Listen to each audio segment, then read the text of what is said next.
सभी का जयपाल शास्त्री संस्कृत चैनल में हार्दिक अभिनंदन है, स्वागत है। हम आज 2020 का जो स्टेट का पेपर है पीजीटी का उसकी पुनरावृत्ति करने जा रहे हैं। तो हम एक एक प्रश्न देखेंगे और आप हमारे जयपाल शास्त्री संस्कृत चैनल को सब्सक्राइब करना न भूलें, जिससे कि आने वाली अन्य जितनी भी वीडियो हैं वो आप सभी को समय पर उपलब्ध हो सकें। तो हमारा जो पहला प्रश्न है वो है पंच महायज्ञेषु परिगणितो अस्ति, अर्थात 5 महायज्ञों में ये गिना जाता है। कौन सा यज्ञ है जो 5 महायज्ञों में परिगणित होता है? तो वो आपका देखिए अश्वमेध यज्ञ, राजसूय यज्ञ, देव यज्ञ, ज्ञान यज्ञ। तो आपका जो देव यज्ञ है ये आपका इसमें गिना जाता है। आपका जो 92वां का प्रश्न है वो प्रश्न देखिए, पवर्गस्य उच्चारणम स्थानम भवति। पवर्ग का तो आपको पता ही है, पवर्ग का तो ओष्ठ्य है। तालु आपने ये जो है ओष्ठ्य उपपद्धमानिया नाम ओष्ठः, और तालु कौन से होते हैं? ईचु यसा नाम तालु, और दंतः लृतुलसा नाम दंताः, और कंठ अकुह विसर्जनिया नाम कंठः। तो इस तरह से आपके ये उच्चारण स्थान थे। जो लृ है वो दंत्य है, ए दई तो हो कंठ तालु है, ए आई कंठ तालु है, ओ औ ये कंठ और ओष्ठ्य कहलाते हैं। तो आपका जो 93 का प्रश्न है वो देखिए, अतिथि यज्ञ कथ्यते। अतिथि यज्ञ कहा जाता है। तो जो अतिथि यज्ञ है वो कौन सा है? भूत यज्ञ, नृ यज्ञ, पितृयज्ञ या देव यज्ञ। अर्थात जो नृ यज्ञ है ये आपका अतिथि यज्ञ कहलाता है। अतिथि देवो भव। तो ये हमारे भारतीय संस्कृति में भी है कि अतिथि को देवता के समान माना गया है। 94 का जो प्रश्न है वो प्रश्न देखिए, कादम्बरी कथायां पुंडरीकस्य अनुरागः कम प्रति आसीत्।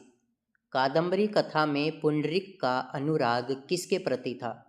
तो वो जो उसका अनुराग था, इसका पुंडरीक का वो अनुराग था महाश्वेता के प्रति, और महाश्वेता ही इन्हें एक बार मिलने भी जाती है।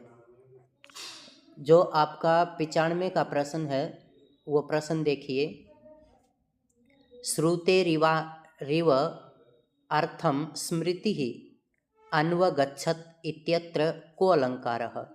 श्रुति ही इव अर्थम, श्रुति के समान, अर्थात जिस प्रकार वेद हैं उनका अनुसरण स्मृतियाँ करती हैं, तो उसी प्रकार वो जो उसकी पत्नी होती है राजा की, दिलीप की सुदक्षिणा, वो उसके पीछे पीछे गई।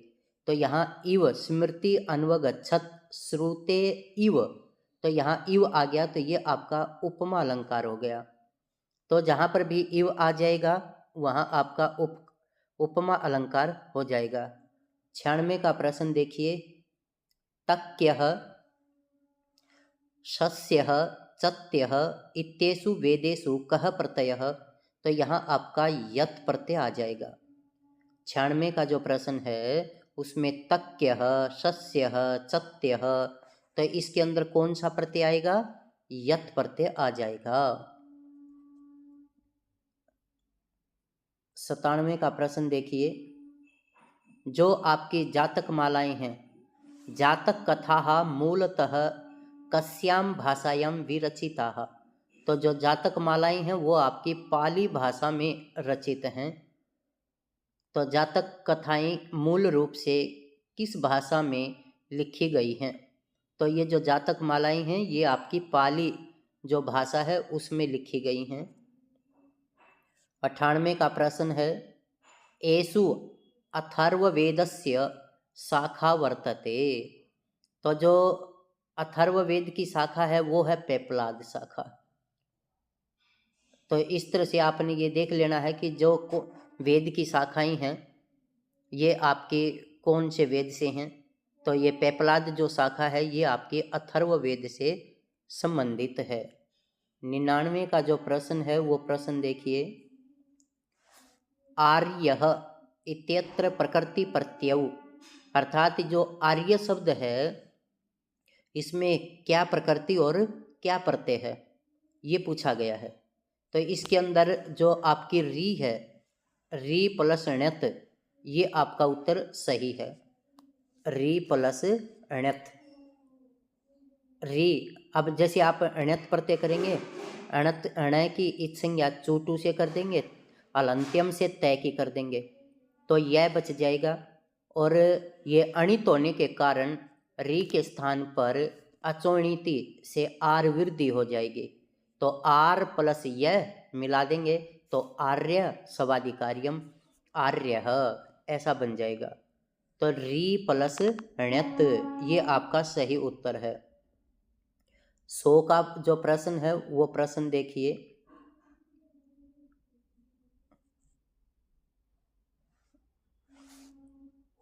एसु असंगतम विकल्पम चिन्वन्तु, इनमें से असंगत चुनना है आपने। तो असंगत क्या होगा, होता च पोता च उद्गाता च होत्री पोतोद्गातारः। वहाँ आपने जब द्वंद्व समास पढ़ा था तो वहाँ था होता च पोता च, तो होता पोतारऊ ऐसा बना था। तो यहाँ जैसे होत्री दे दिया तो ये आपका अशुद्ध रूप हो गया, तो यहाँ आपका आ जाएगा होत्री, ये वाला रूप आपका बिल्कुल गलत हो जाएगा, असंगत हो जाएगा। मयूरी च कुक्कुटश्च कुक्कुट मयूर्यऊ, अहिश्च नकुलश्च अहि नकुल अहि नकुलम। तो ये आपके द्वंद्व समास के हैं, अहि और नकुल, अर्थात ये साम च विरोधः शाश्वतिकः, जिनका शाश्वतिक विरोध होता है उनका एकवत हो जाता है। पाणी च पादौ च पाणी पादम, तो यहाँ आपने देखा कि पाणी दीर्घ ई है, बड़ी ई है, क्यों? क्योंकि पाणी माने हाथ, 2 हाथ होते हैं, पादौ 2 पैर होते हैं। जब आप इसका समस्त पद बनाएंगे तो पाणी ह्रस्व ई आ जाएगी, तो पाणी पाणी पादम।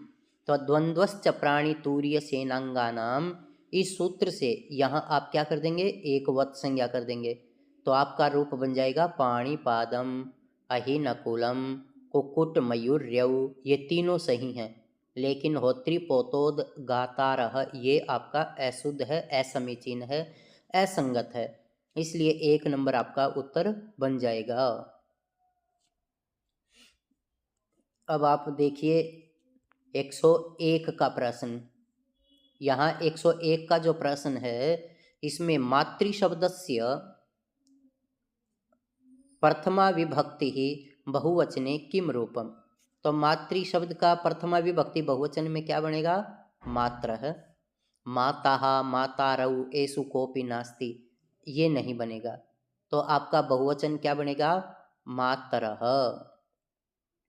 102 का प्रश्न देखिए, तानि धर्माणि प्रथमान्यासन् इति कस्य सूक्तस्य अंशः।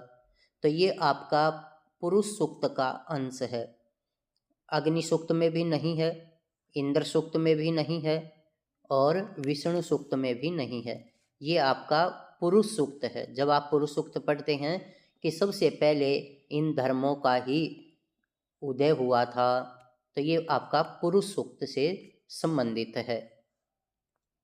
103 का प्रश्न देखिए, वैदिक संहितासु सर्वाधिक पराक्रमी देवता कह वर्णितः, अर्थात सबसे पराक्रमी देवता कौन माना गया है, इंद्र को माना गया है। इंद्र का 250 सूक्तों में वर्णन है, उसके बाद अग्नि का है, फिर ये विष्णु और सूक्त का पुरुष सूक्त का है। तो सबसे जो पराक्रमी जो देवता माना है, देव माना है, वो है इंद्र देवता। तो 104 का प्रश्न देखिए, धर्मो रक्षति रक्षितः इयम पंक्ति ही अस्ति, ये पंक्ति कहाँ से ली गई है, ये जो सूक्ति है ये सूक्ति कहाँ से ली गई है। तो ये तो बड़ी प्रसिद्ध सूक्ति और आपके हर एचटेट में लगभग आती रहती है, और हमने जो वीडियो बनाई हुई हैं सूक्तियों की आप एक बार वो सूक्तियों की वीडियो ज़रूर सुन लें, आपको बहुत अच्छा लाभ मिलेगा। तो ये जो आपका मनुस्मृति है, ये आपकी सूक्ति धर्मो रक्षति रक्षितः, जो धर्म की रक्षा करता है, धर्म उसकी रक्षा करता है, और जो धर्म को नष्ट कर देता है, धर्म उसको नष्ट कर देता है। तो ये सूक्ति आपकी मनुस्मृति से ली गई है। 105 का प्रश्न देखिए। शैलोन्नतः उदाहरणम अस्ति। ये आपका देखिए बहुव्रीहि समासस्य, तत्पुरुष समासस्य, कर्मधारय समासस्य, अव्ययीभाव समासस्य। लेकिन शैलः उन्नतः, तो आपस में इन दोनों में एक जैसी विभक्ति आ गई, तो ये आपका कर्मधारय समास हो गया। बहुव्रीहि समास किसे कहेंगे?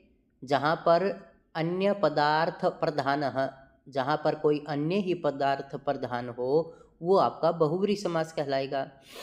तत्पुरुष समास है यत्र उत्तरपद पदार्थ प्रधान तत्पुरुष समास भवति। जहाँ पर भी उत्तर पद प्रधान होता है वहाँ आपका तत्पुरुष समास होता है। जहाँ पर विशेष्य विशेषण भावः भवति, जहाँ पर विशेष्य और विशेषण का भाव होता है वहाँ आपका कर्मधारय समास होता है। पूर्व पदार्थ प्रधान अव्ययीभाव समास, और पूर्व पदार्थ जो होता है जिसमें प्रधान, वो आपका अव्ययीभाव समास है।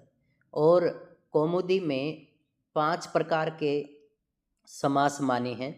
पहला अव्ययीभाव समास, दूसरा तत्पुरुष, तीसरा द्वंद्व, और फिर बहुव्रीहि, और 5वां है केवल समास। जो केवल समास है उसकी परिभाषा है विशेष संज्ञा विनिर्मुक्तः केवल समासः, अर्थात जहाँ पर विशेष संज्ञा से कोई रहित हो जाता है, लेकिन फिर भी यदि लोग उसी को उसी संज्ञा से पुकारते हैं, वो आपका केवल समास कहलाएगा। जैसे आपने देखा होगा कि ट्रैक्टर वगैरह के ऊपर लिखा होता है कि भूतपूर्व सैनिक, अर्थात ये पहले सैनिक था लेकिन अब सैनिक नहीं है। अब कोई व्यक्ति फौज में होता है और रिटायर होने के बाद जब गांव में रहता है तो सभी उसको फौजी फौजी ही बोलते हैं, लेकिन अब वो फौजी नहीं है, लेकिन फिर भी लोग उसे फौजी ही कहते हैं। तो जो विशेष संज्ञा से रहित हो चुका है, लेकिन फिर भी उसको यदि वैसा ही उच्चारण किया जाता है तो वो आपका केवल समास कहलाएगा। 106 का जो प्रश्न है वो प्रश्न देखिए। दीर्घ संधि कस्मिन् पदे दीर्घ संधि अस्ति। गायकः, ये अयादि संधि है, गई प्लस अकः। ये आपके हिंदी में स्टेट के हिंदी में पूछा हुआ था, गायकः का संधि विच्छेद कीजिए, तो गई प्लस अकः। प्रथमान्यासन, प्रथमानी प्लस आसन, तो ये आपकी यण संधि हो गई। तानि प्लस इंद्रियाणी, तानीन्द्रियाणी, ये आपका दीर्घ संधि का उदाहरण हो गया। शैव, सा प्लस इव, ये तो आपका वृद्धि संधि हुई है वृद्धि रेची से। तो ये जो आपका तानी प्लस इंद्रियाणी, तानी की ई और इंद्रियाणी की ई, ये दोनों मिलकर के क्या बन गया? तानिन्द्रियाणी। तो ये दीर्घ संधि किसने की? अकः सवर्णे दीर्घः। 107 का प्रश्न देखिए। 107 का प्रश्न है, पावकः पदस्य संधि विच्छेदः भविष्यति। जो पावक है इसका संधि विच्छेद होगा, तो क्या होगा? पौ प्लस अकः। पो प्लस अकः, ये तो पवकः बन गया, और पो प्लस एकः, ये पवेकः बन गया, और पौ प्लस अकः, ये पावकः बन गया, और पौ प्लस आकः पावाकः, ऐसा बन जाता है। तो इस तरह से पावकः का संधि विच्छेद बनेगा पौ प्लस अकः। 108 का जो प्रश्न है वो प्रश्न देखिए। संयोग संज्ञा भवति, संयोग संज्ञा कहाँ होती है? द्वयोः वाक्ययोः मध्ये, दो वाक्यों के बीच में संयोग संज्ञा नहीं होती। द्वयोः पदयोः मध्ये, दो पदों के बीच में, वहाँ पर भी नहीं होती। द्वयोः स्वरयोः मध्ये, वहाँ पर भी नहीं होती। तो द्वयोः व्यंजनयोः मध्ये, तो ये जो उत्तर है ये आपका सही हो जाएगा, क्योंकि संयोग संज्ञा करने वाला सूत्र है हलोनंत्राः संयोगः। तो आपके अचटेट में ये प्रश्न काफ़ी बार पूछा गया है कि संयोग संज्ञा करने वाला सूत्र कौन सा है, हलोनंत्राः संयोगः। और संयोग संज्ञा किसकी होगी, अजभिर्व्यवहिता हलः संयोग संज्ञा स्यात्, अर्थात अचों के व्यवधान से रहित दो या दो से अधिक व्यंजनों की संयोग संज्ञा होती है। और संयोग संज्ञा करने वाला सूत्र कौन सा है, हलोनंत्राः संयोगः। लेकिन एक ये प्रश्न भी काफ़ी बार आया है कि सन्निहिता संज्ञा करने वाला सूत्र, परः सन्निकर्षः सन्निहिता, परः सन्निकर्ष सन्निहिता, अर्थात वर्णानाम अतिशयितः सन्निधिः सन्निहिता संज्ञः स्युः, अर्थात जहाँ पर वर्णों का अत्यंत सामीप्य होगा वहाँ पर सन्निहिता संज्ञा हो जाएगी। एक बार आपके अचटेट में ये प्रश्न आया हुआ है कि सन्निहिता का दूसरा नाम क्या है, तो सन्निहिता का दूसरा नाम है संधि। 109 का प्रश्न देखिए, ये प्रश्न भी आपका अचटेट में काफ़ी बार आया है।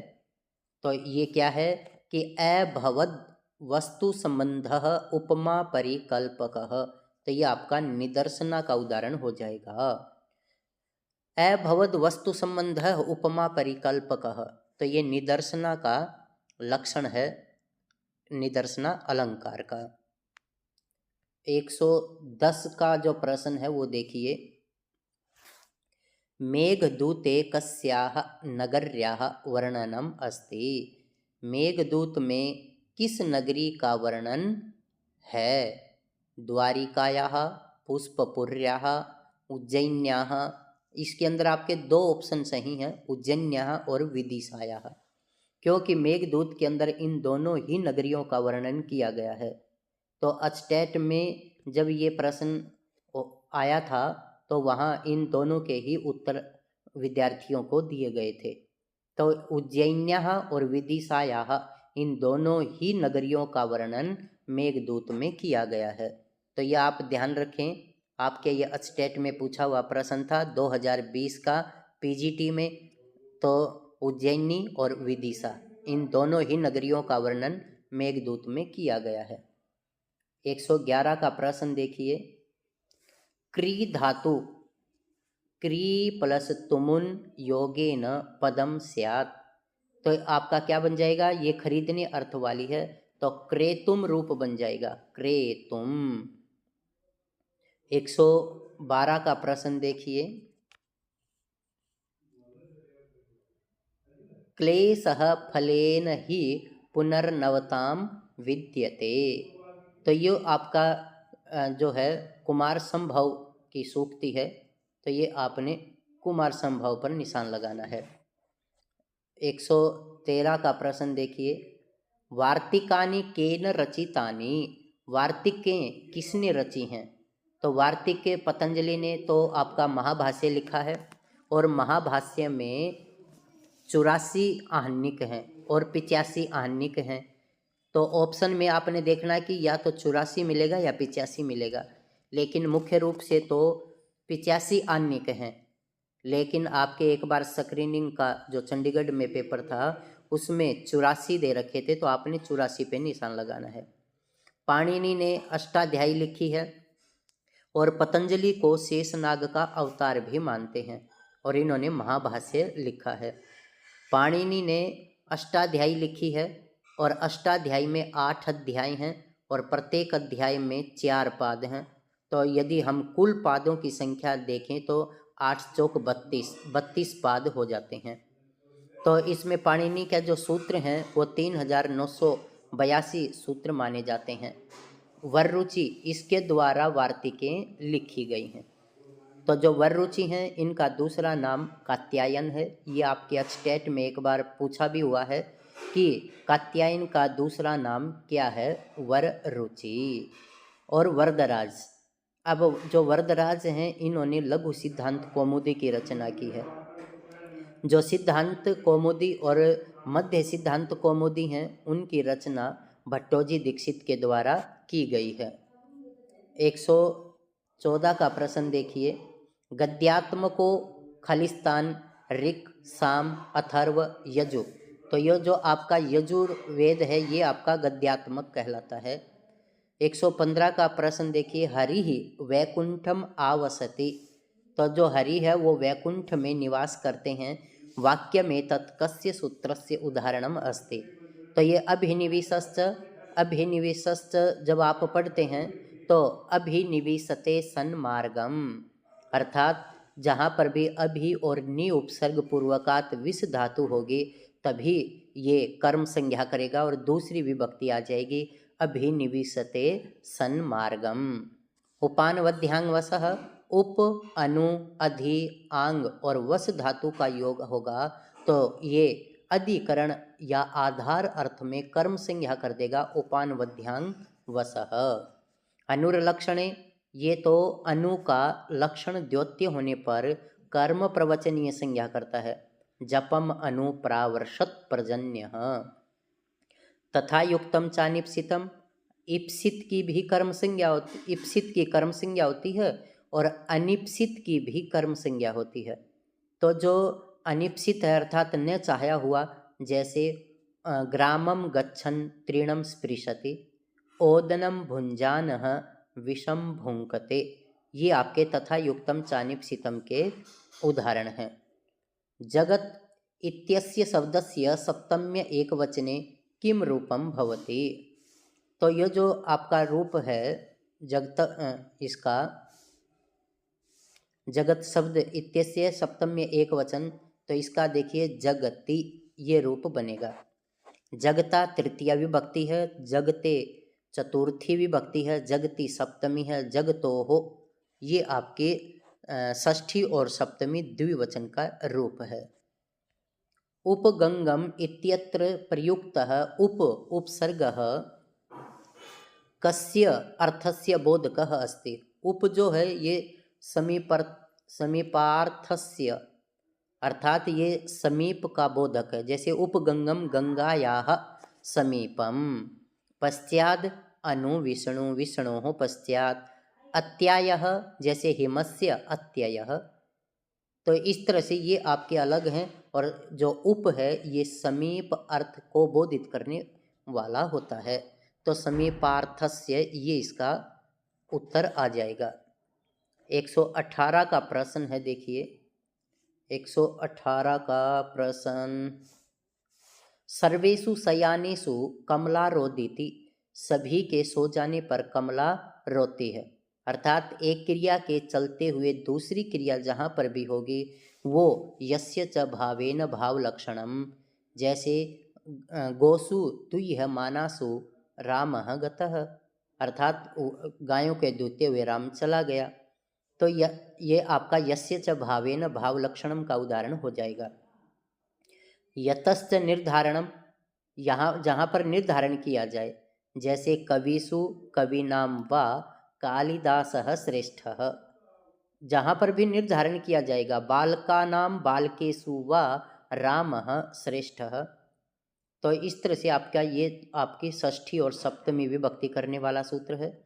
सप्तमी पंचम्यौ कारक मध्ये षष्ठी चानादरे, जहाँ पर भी अनादर प्रतीत होगा वहाँ पर षष्ठी और सप्तमी दोनों विभक्तियाँ हो जाएंगी।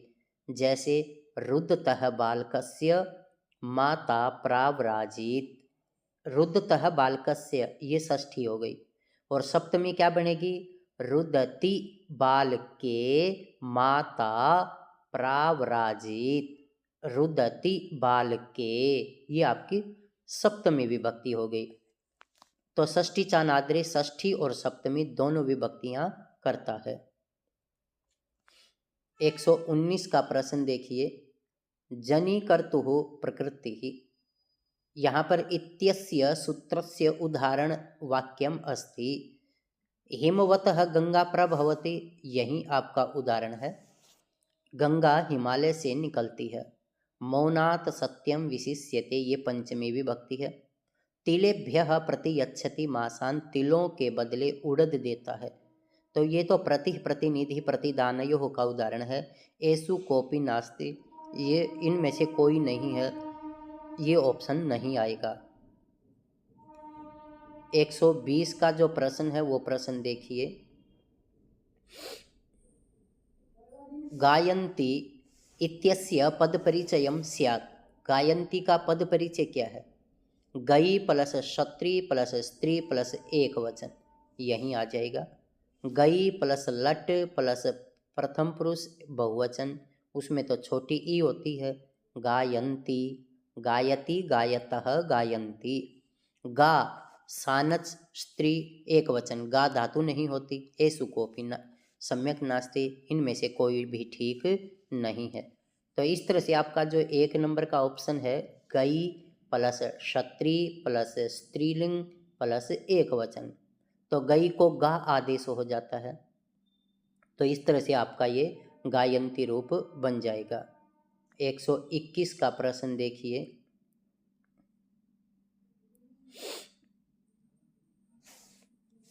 जाड्यम धियो हरति सिंचति वाचि सत्यम, मानोन्नतिम दिशति पापम अपाकरोति, इत्यत्र छंदः वर्तते। अब छंद का तो बहुत ही आसान है, हमने अचटेट के से संबंधित जो पाठ्यक्रम में निश्चित किए हुए छंद हैं उन सब के वीडियो बनाकर आपको यूट्यूब के माध्यम से उपलब्ध कराने का प्रयास किया है। तो आप एक बार उन वीडियोज को भी ज़रूर देख लें। अब आप इसके अक्षर गिन लेंगे। जैसे इसके अक्षर हैं यहाँ पर,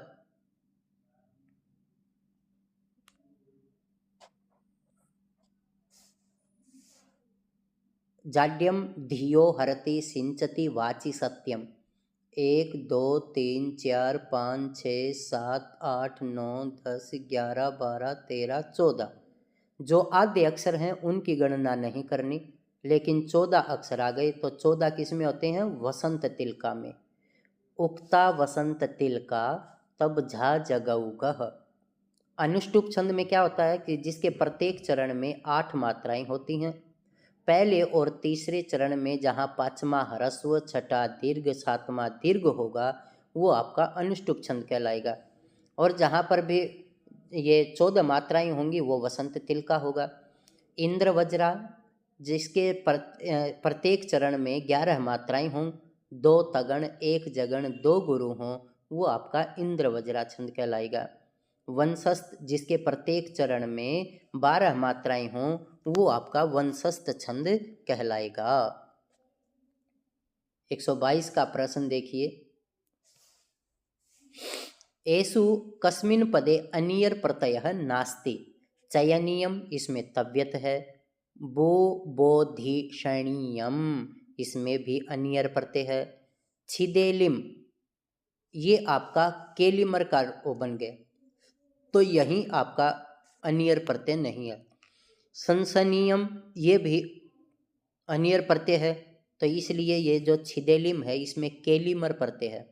जैसे छिदेली माँ, पचेली माँ, विधेली माँ, ये आपका केलिमर प्रत्यय है। और केलिमर भी आपके अचटेट में काफ़ी बार पूछा जा चुका है। तो ये आपका अलग हो गया अनियर प्रत्यय से। 123 का प्रश्न देखिए। असंगतम चिनुत, असंगतम पदम अस्ति, असंगत पद वस प्लस तव्यत वास्तव्य। अब आप देखेंगे कि वस और तव्यत जोड़ेंगे तो वस्तव्य बनता है, लेकिन ये अणिच, ये अणित भी मान ली जाती है, इसलिए ये वास्तव्य है, ऐसा बन जाएगा। गई प्लस यत गेयः, लू प्लस यत लव्य, ऐसा बनना चाहिए था, लेकिन इसने लाव्य बना दिया, क्योंकि लू को गुण होगा, वृद्धि नहीं होगी। यदि ण्यत प्रत्यय होता तो लाव्य ऐसा बन जाता, लेकिन ये तो यत प्रत्यय है, और यत प्रत्यय परे रहते सार्वधातुकार धातुकयोः से गुण होगा लो प्लस यत, और यत का यह, और फिर इसको आप वान्तोई प्रत्यय से अव आदेश कर देंगे। तो ये वहाँ पर नाव्यम, गव्यम, लाव्यम, इस तरह से ये रूप बन जाएंगे। और गव्यूति ही वो अध्व परिमाणे च का उदाहरण है। जन प्लस यत जन्य।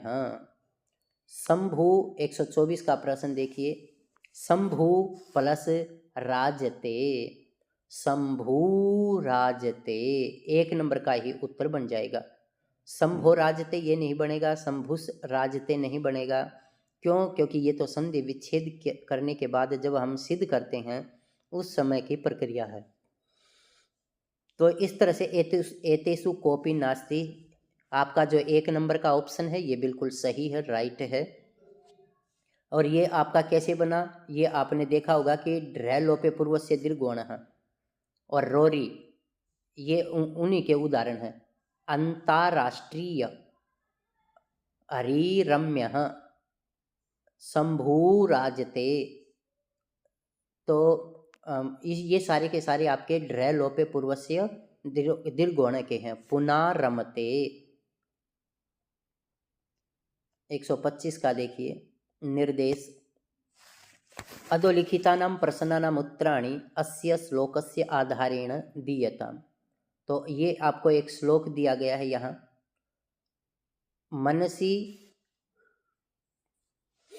मनसि वचसि काये पुण्य पीयूष पूर्णा त्रिभुवन मुपकार श्रेणीभिः प्रीणयन्तः परगुण परमाणून् पर्वतीकृत्य नित्य हृदि निज हृदि विकसन्तः सन्ति संतः कियन्तः। कहता है कि मन, वचन और शरीर इनमें पुण्य पीयूष से भरे हुए, त्रिभुवन में उपकार और प्रेम पूर्वक रहते हुए, दूसरे के गुणों को पर्वत के समान करके बताने वाले और अपने हृदय में उनके प्रति विकासशील की भावना रखने वाले कितने लोग हैं। तो यहाँ इसका जो पहला प्रश्न है 125 का, वो प्रश्न देखिए। विकसंतः पदे कः प्रत्ययः। तो विकसंतः में क्षत्रि प्रत्यय है, जैसे भवान भवन्तौ भवन्तः, बलवान बलवन्तौ बलवन्तः। तो विकसन विकसन्तौ विकसन्तः।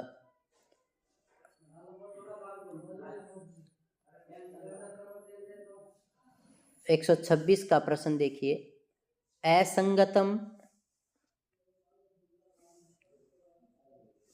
असंगतम विकल्पम चिन्वन्तु। असंगत जो विकल्प है वो चुनना है। उपकार श्रेणी भी ही षष्ठी तत्पुरुष बिल्कुल सही है। त्रिभुवनम द्विगु बिल्कुल सही है। निज हृदय द्वंद्व पुण्यम एव पीयूषम पुण्य पीयूषम। तो निज हृदय ये आपका असंगत रूप हो जाएगा।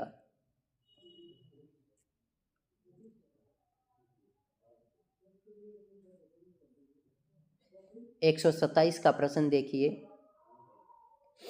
मनसी वचसी हृदय इत्येषु पदेषु का विभक्ति। तो इसमें आपकी सप्तमी विभक्ति एक वचन का रूप आ जाएगा। सप्तमी विभक्ति एक वचन। तो यहाँ पर ये जो आपका मनसी वचसी हृदय ये सारे के सारे सप्तमी विभक्ति एक वचन के रूप हैं। 128 का प्रश्न देखिए। श्लोके अस्मिन् किम छंदः। इस श्लोक में कौन सा छंद है? इसमें आपने मात्राएं गिनी थी, तो जब आप इसकी मात्राएं गिनेंगे तो देखिए इसमें मनसी वचसी 3 3 6, काये 8, पुण्य 10, पीयू 12, स 13, 14 और 15। तो 15 इसमें मात्राएं हैं। तो इस श्लोक के अंदर मालिनी छंद हो जाएगा। तो यहाँ इसने पूछा कि श्लोके अस्मिन् किम छंदः वर्तते, तो यहाँ आपका मालिनी छंद हो जाएगा। 129 का देखिए। महाभारते यक्ष प्रश्नानाम उपयुक्तानि उत्तराणि कह दत्तवान। तो उपयुक्त उत्तर किसने दिए थे? वह दिए थे युधिष्ठिर ने। जब वे तालाब में पानी पीने जाते हैं तो सभी से यक्ष प्रश्न पूछता है और कहता है कि भाई जब तक आप मेरे प्रश्नों का उत्तर नहीं देंगे तब तक आप पानी नहीं पी सकते। तो सभी ने गर्व में भर के कहा कि पहले मैं पानी पीता हूँ और बाद में तेरे को दंड देता हूँ। लेकिन युधिष्ठिर ने कहा कि आप पूछिए, और उन्होंने उनके सभी प्रश्नों का सही सही उत्तर दिया। तो यक्ष के प्रश्नों का उत्तर देने वाला कौन था? युधिष्ठिर। और युधिष्ठिर में ऐलुक तत्पुरुष समास है।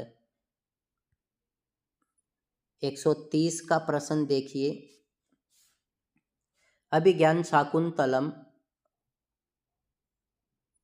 शाकुंतलस्य चतुर्थंकस्य कति श्लोकाः प्रसिद्धाः।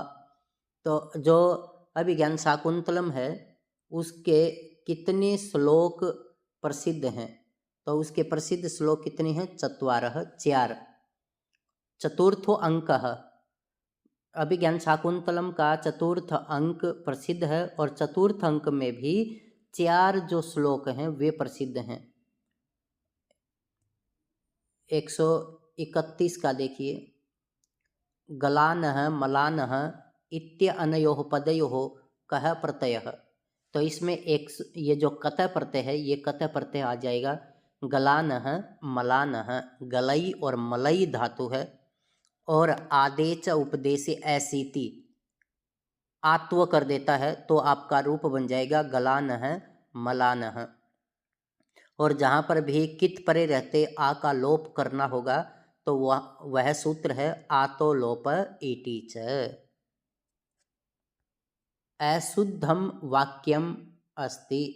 यहाँ इसने अशुद्ध वाक्य पूछा है कि भाई इनमें से कौन सा अशुद्ध वाक्य है। सह त्वाम माम च अंतरा उपविष्टः।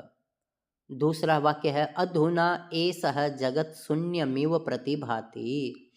अब ये जो वाक्य है इसमें क्या है? जगत तो नपुंसकलिंग हो गया और एषः पुल्लिंग हो गया।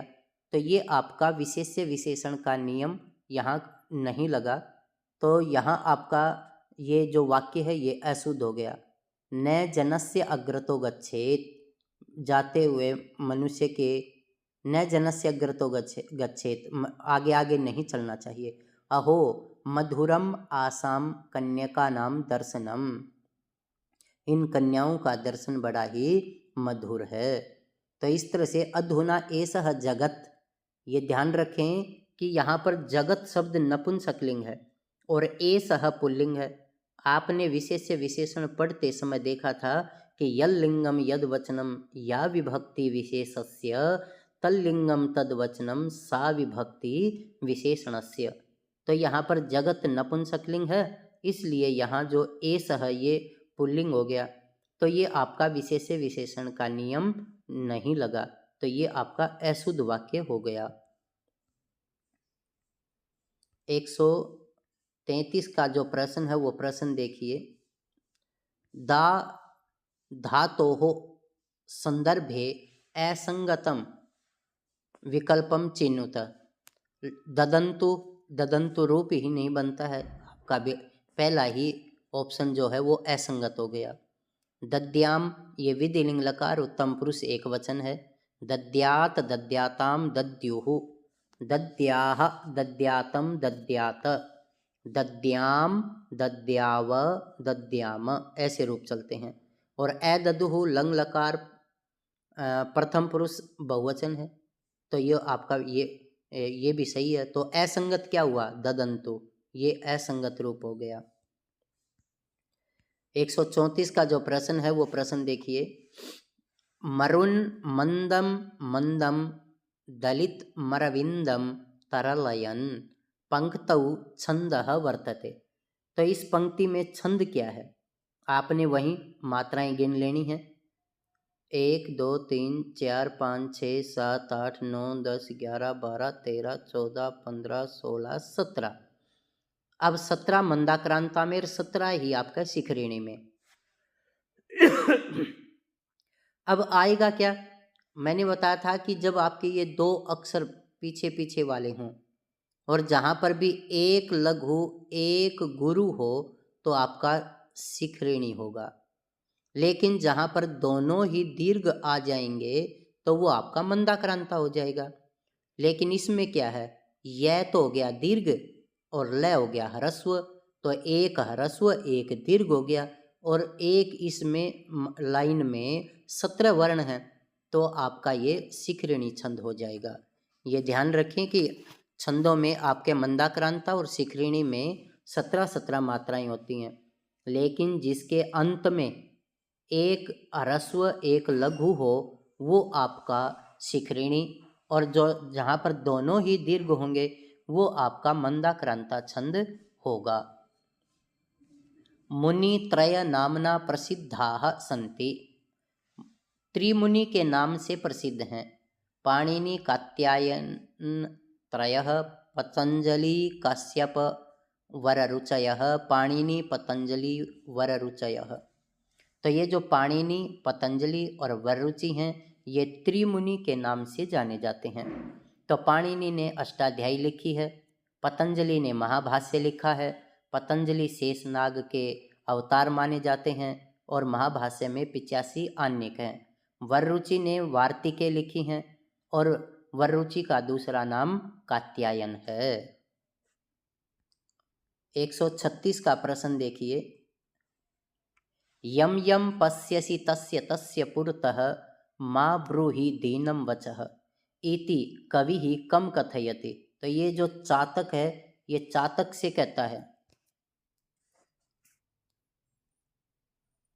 चातकम मानवम देवम श्रीगालम। तो यहाँ पर ये जो है चातक को कहता है, यम यम पश्यसि तस्य तस्य पुरतः मा ब्रूहि दीनं वचः इति कविः कम कथयति। तो यहाँ ये चातक को कहता है।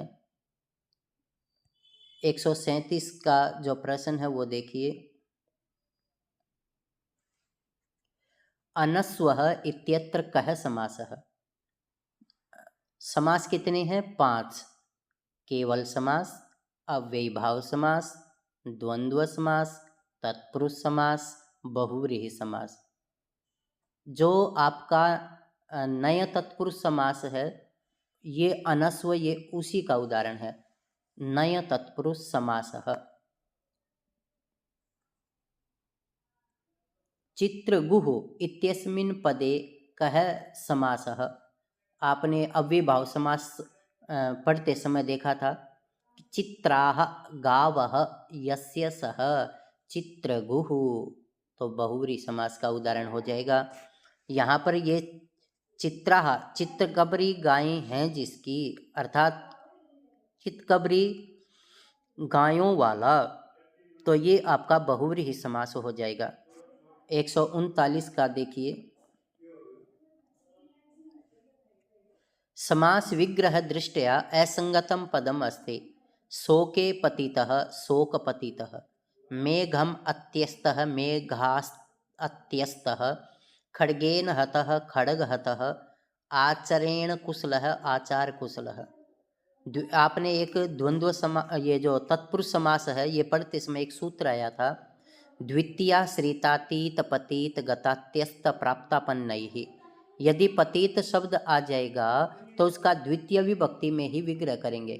तो शोके पतितः की जगह शोकम पतितः ऐसा आना चाहिए था, तो ये आपका असंगत हो गया। 140 का जो प्रश्न है वो प्रश्न देखिए। सह कटे आस्ते वाक्य प्रयुक्तः आधारः अस्ति। अर्थात जहाँ पर ठोस वस्तु से रिलेटेड हो, जैसे वह बैठता है, उसको जो बैठने के लिए जितने स्थान की आवश्यकता है वो उतना ही ग्रहण करता है, तो वो आपका औपसेलेसिक या आध्यात्मक कहलाएगा। और जहाँ पर कोई भी ऐसा जिसके विषय में आप सप्तमी विभक्ति प्रयोग कर रही हैं लेकिन दिखाई ना दे तो वो विषय मात्र का होगा। और जहाँ पर कोई भी ऐसी वस्तु जो पूरे स्पेस को ग्रहण किए हुए हो वो आपके अभिव्यापक का आधार होगा। जैसे तिलेसु तेलम अस्ति, और विषय मात्र क्या होगा? मोक्षे इच्छा अस्ति। अब कटे आस्ते ये आपका एक आध्यात्मक का उदाहरण है। स्थाल्याम पचति ये भी आपका औपसेलेसिक या आध्यात्मक का उदाहरण है। 141 का प्रश्न देखिए। राजन इत्यस्य शब्दस्य तृतीया एक वचने किम रूपम स्यात्। तो तृतीया का एक वचन बनेगा राज्यां। राज्यें ये आपका चतुर्थी है, राज्य नाम ये रूप नहीं बनता, राज्येन ये भी नहीं बनता। तो जो तृतीया का राजन शब्द का बनेगा वो शब्द बनेगा राज्या। तो इस तरह से आपका राजन शब्द जो है बहुत ही मोस्ट इम्पोर्टेंट रूप है। आपके स्टेट में काफ़ी बार इस शब्द से पूछा जाता है, तो आप इसके पूरे शब्द रूप याद जरूर कर लें। तो स्टेट में यदि कोई भी प्रश्न पूछा जाता है तो आप आसानी से उसका उत्तर दे पाएँ। 142 का जो प्रश्न है वो देखिए, मार्ग्यः पदे कः प्रत्ययः। इसमें मृज धातु है और क्यप प्रत्यय है। क्यप, सॉरी, जो मार्ग्य है इसके अंदर ण्यत प्रत्यय है। ण्यत, मार्ग्यः पदे कः प्रत्ययः ण्यत प्रत्यय है। मार्ग्यः मृज धातु है, मृजेर वृद्धि ही, इससे वृद्धि हो जाएगी और ण्यत प्रत्यय है तो मार्ग्यः बन जाएगा। मृज का जो जय है उस जय को गय करने वाला सूत्र है चजोह कु घिण्यतो हो। तो मृज जय को हो गया मृग और अण्यत का बच गया यह, और मृजेर वृद्धि ही, उसने वृद्धि कर दी तो मार्ग यह मार्ग्य और सवाधिकार्यम मार्ग्य ऐसा बन जाएगा। तो मार्ग्य शब्द में ण्यत प्रत्यय है। 143 का प्रश्न है वो उसका उत्तर देखिए, 10 भी वर्षैः अध्ययनम समाप्तम केन सूत्रेण निष्पद्यते। तो यहाँ पर प्रकृत्यादिभ्य उपसंख्यानम दिवः कर्म च अपवर्गे तृतीया हेतु, अर्थात यहाँ पर जो 10 भी वर्षैः अध्ययनम समाप्तम, अर्थात उन्हें 10 वर्षों में अध्ययन समाप्त कर लिया। तो यहाँ अध्ययन समाप्त करने का फल मिल गया। तो यहाँ जहाँ पर भी फल की प्राप्ति हो जाएगी और काल और मार्ग का अत्यंत संयोग होगा वहाँ आपकी तृतीय विभक्ति हो जाती है और सूत्र है अपवर्गे तृतीया।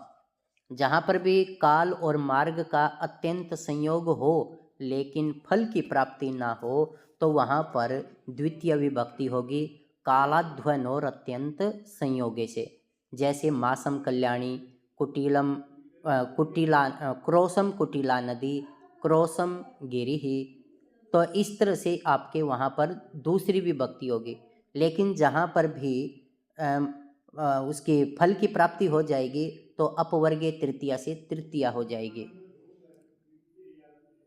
144 का प्रश्न देखिए, एषु कस्मिन् पदे कत्वतु प्रत्ययस्य प्रयोगः नास्ति। उक्तवान इसमें कत्वतु प्रत्यय है, निंदितवान इसमें कत्वतु प्रत्यय है, नियमानः इसमें कत्वतु प्रत्यय नहीं है, इसमें सानच प्रत्यय है। सानच और कानच की आत्मनेपद संज्ञा होती है। शयितवान इसमें भी कत्वतु प्रत्यय है। 145 का देखिए, अनंतरोतिरित लक्ष्म भाजऊ कस्य छंदसः लक्षणम, ये उपजाति का लक्षण है। तो ये जो अनंतरोदिरित लक्ष्म भाजऊ ये उपजाते है लक्षणम अस्ति। तो उपजाति में क्या होता है, जिसके प्रत्येक चरण में 11 मात्राएं हों और इंद्र वज्रा और उपेंद्र वज्रा के संयोग से जो बनने वाला छंद है वो आपका उपजाति छंद कहलाएगा। 146 का प्रश्न देखिए, असंगतम वाक्यम चिनुथ। ये असंगत वाक्य चुनना है। प्रातः आरभ्य, अब यो आरभ्यम लिख दिया, आरभ्य आना चाहिए था। तो प्रातः आरभ्य सायं यावत् त्वम अत्रैव तिष्ठ। अब देखो छोटी सी गलती दे दी, आरभ्यम, लेकिन आना क्या था, आरभ्य। वैशंपायनो मुहूर्तमिव ध्यात्वा सादरम अब्रवीत। वैशंपायन थोड़ी देर सोचकर बड़े आदरपूर्वक बोला। उत्थाय हृदय लीयन्ते दरिद्राणाम मनोरथः। प्रातःकाल उठते ही उनके सारे के सारे मनोरथ उनके हृदय में ही लीन हो जाते हैं। किनके, दरिद्रों के। एतानि सर्वाणि वाक्यानि शुद्धानि सन्ति, ये सारे के सारे वाक्य शुद्ध हैं। ये सारे नहीं हैं बल्कि आपका जो असंगत वाक्य चिन्हित है जो ऑप्शन 1 है ये आपका बिल्कुल सही ऑप्शन है। क्यों, क्योंकि आरभ्य शब्द होता है, आरभ्यम नहीं होता। 147 का प्रश्न देखिए, अचिराद एव वृष्टिर्भविष्यति वाक्यस्मिन् अव्ययपदम कति सन्ति। अचिरात और एव ये दो आपके अव्ययपद हैं। तो यहाँ पर अचिरात और एव ये दो आपके इसके अंदर क्या हो गए, अव्ययपद हो गए। और अव्ययपद संज्ञा करने वाले सूत्र कौन कौन से हैं? स्वरादि निपातम अव्ययम, ऊचैः नीचैः, यथा तथा अत्र तत्र कुत्र सर्वत्र, इन सब की जो अव्यय संज्ञा है वो स्वरादि निपातम अव्ययम करेगा। और स्वर तद्धितश्चा सर्वविभक्ति ही, ये तहसील प्रत्यांत आदि हैं उनकी करेगा। मांत और एजंत की मांत में तुमुन और अणवुल आएंगे, इनकी क्रिन में जंतः करेगा। कत्वा तोसुन और कसुन की कत्वा तोसुन कसुनः करेगा।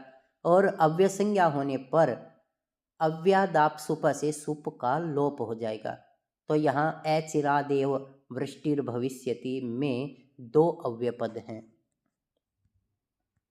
148 का देखिए, असंगतम कथनम चिन्वन्तु, असंगत कथन चुनना है। तो यहाँ साधु साध्वी बिल्कुल सही है। बुद्धिमान बुद्धिमती, यहाँ पर दीर्घ मात्रा आनी थी मती, ऐसे दीर्घ मात्रा होनी थी, लेकिन इसने ह्रस्व दे दी, इसलिए यह आपका जो है असंगत हो गया। कटुः कटवी, कृशः कृशा, जो और ऑप्शन है वे आपके बिल्कुल सही हैं, लेकिन जो असंगत है वो है 2 नंबर का। तो आपका 2 ऑप्शन बिल्कुल सही है, राइट है।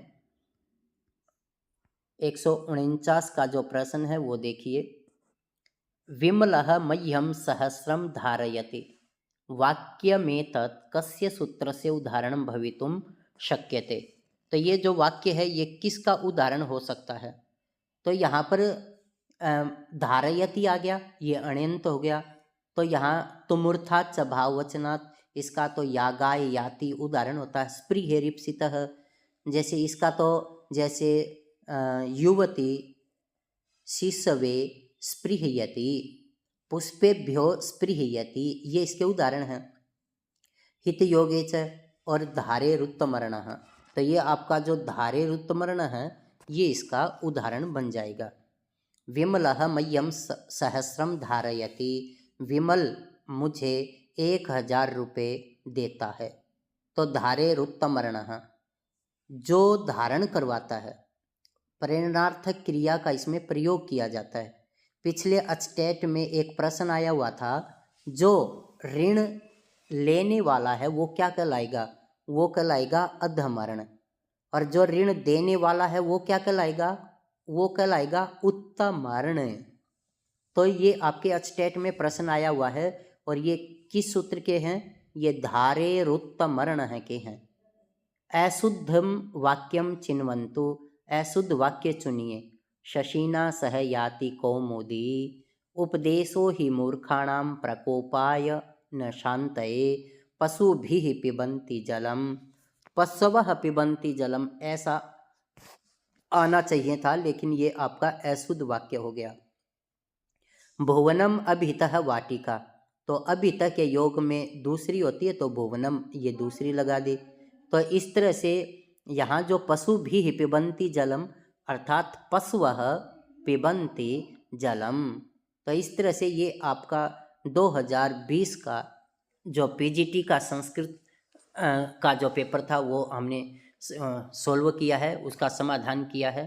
तो इस तरह से आप जो ये प्रश्न हैं इनको अच्छे प्रकार से समझ लेंगे तो आप आने वाला जो अचटेट है उसके अंदर इस प्रश्न का कैसे उत्तर देना है वो आप बड़े आसानी से जान पाएंगे। और आप इनका अभ्यास जरूर कर लें, आप सभी निश्चित रूप से सफल होंगे। जय तु संस्कृतम, जय तु भारतम।